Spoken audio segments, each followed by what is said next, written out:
Hello again, I'm back with another Swiss Army knife. Now this I believe to be called the Wenger Swiss Clipper, or another name it seems to go by is I think it's the Nail Clip 580.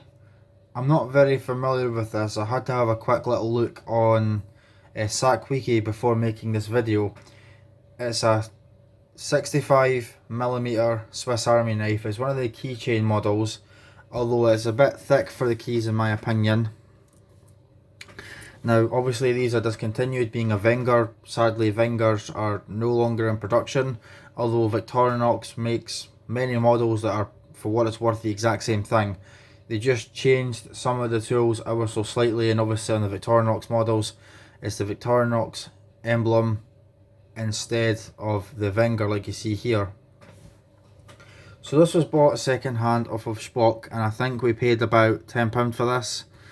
Now when I bought this knife, I actually bought another Wenger while I was at it. I don't remember the name of the model, but it had just a main blade, a saw and a combination can opener, bottle opener.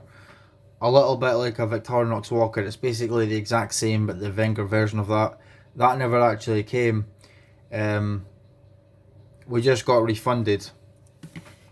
I think 6 or so days had passed, it didn't come. Spock just automatically refunded our money, which is great, because I was getting a bit worried about that. I was starting to think I was getting out at the end of that, but we got our money back, so that's good. Anyway, this, so of course it's got the pink, I think it's fair to say that's pink translucent scales, and it is of course an Evo scales. I was going to say Evo grip there. It doesn't have the rubber inlays. So this has only got, I think it's got 4 main tools and of course the toothpick and tweezers. So let's just start there. And by the way, this one I only bought purely for my collection, especially being a Wenger. The chances of me ever using or carrying this is pretty much none. You can see that it has been well used though. It's obviously been on someone's keys. In fact, I forgot to oil it and sharpen it. I'm going to do that after this video. I gave it a clean before making this video. I've been meaning to do that since I got it. I let it sit and bleach for a little while, and then I cleaned it with fairy liquid and water and just gave it a good scrub, because who knows where this has been. I like to do that whenever I buy something second hand. So this is the condition of the blade that it came in. I need to sharpen it, as I said, but there's the small Wenger blade. In fact, let's just compare it to a Victorinox 58mm, because it's the closest thing we've got. Now the thickest 58mm I've got from Victorinox is a mini champ, so this will have to make do.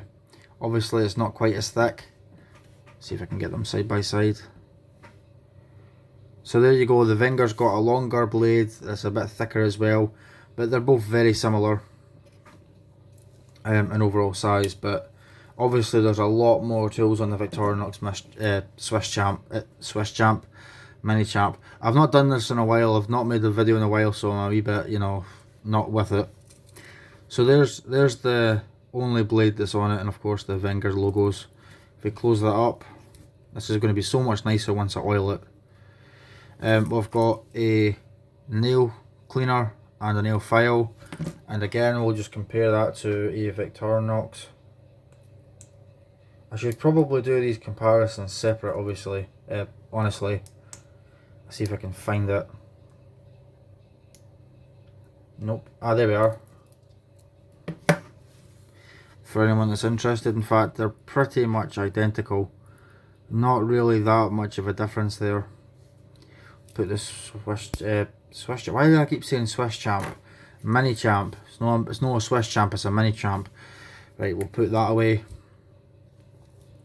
Third tool we've got scissors, just like the vast majority of these keychain size multi-tools.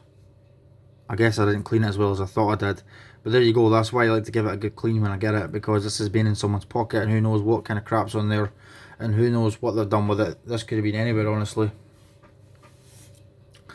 But there you go, you got the Wenger style scissors with the serrations. And the final tool, which obviously gives it its name. Now you just pull on this little black tab here and it pops out. I was a little confused when I first got it. I couldn't work out how to get that out. So you just open it up, grab onto this lever here. Oh, something's in the way. That's the wrong way around, that's why. Right, you just open that up, pull this lever right over, and you've got a reasonably decent set of nail clippers there. And I'm sure you can see now why I bleached it. No idea where this has been or who's used it, and I don't think I really want to know. There's no reason I couldn't use it. I mean, it's perfectly serviceable, and I think I've cleaned it enough to where it should be okay. I just don't see the need to. I've got that many other things that I could use in place of this. Obviously, I've got 2 mini champs, I've got a handful of SD classics and all the rest, so just for the collection, being a Wenger. And of course the other tools, as you'd expect from most of these small keychain models. Oh, it's getting stuck. We've got a pair of tweezers which look like they've barely been used, and we've also got a Victorinox toothpick.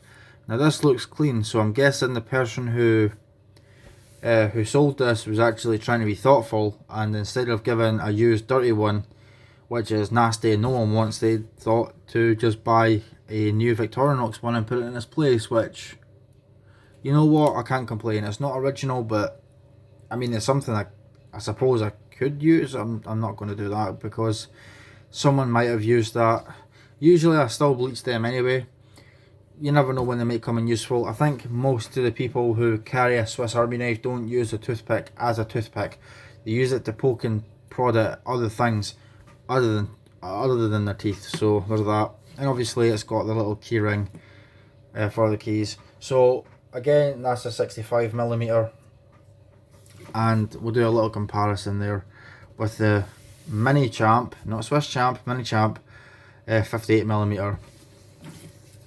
So even though this has got far less tools, it's still much larger than the Victorinox. I'm glad to have this. This is the first key-sized Wenger that I've got. I think I've got about 7 or 8, maybe 9 Wengers now, which is good. My collection of Wengers is slowly growing. I think the Wenger Swiss Army knives are far more interesting than the Victorinox ones. Wenger seems to want to, seem to experiment a hell of a lot more than Victorinox, which is great. I mean, the Wengers, they used to have laser pointers on them and everything. Some of them are really interesting. I wish Victorinox was as brave as Wenger, but then again, it's Wenger that's no longer making knives. You know, I have to wonder actually. I wonder if Victorinox employed anyone from Wenger after Wenger stopped making knives. If anyone knows that, do let me know, because I find the history of the two companies absolutely fascinating. And of course, as most Swiss Army knife collectors do, I like to research both companies and all the rest and that sort of thing. Anyway, I'm going to leave that at that. Thanks for watching. Sorry I've not been making any videos in a while. I've just sort of not been feeling up to it. I've just been really busy. I've been really damn busy in my shed, putting plywood up on the wall and making shelves for my tools and things like that, and trying to get my airgun license. I might do an updated video on that later on. I'll have to see. So if you're interested in shooting or air guns, or you're in Scotland and you want to apply for a Scottish airgun license, watch those videos, because I'm in the process of applying for my license right now. I've actually applied, I've had the interview. I just need to do the medical form and get a yes or no. Anyway, thanks for watching, and I'll see you later.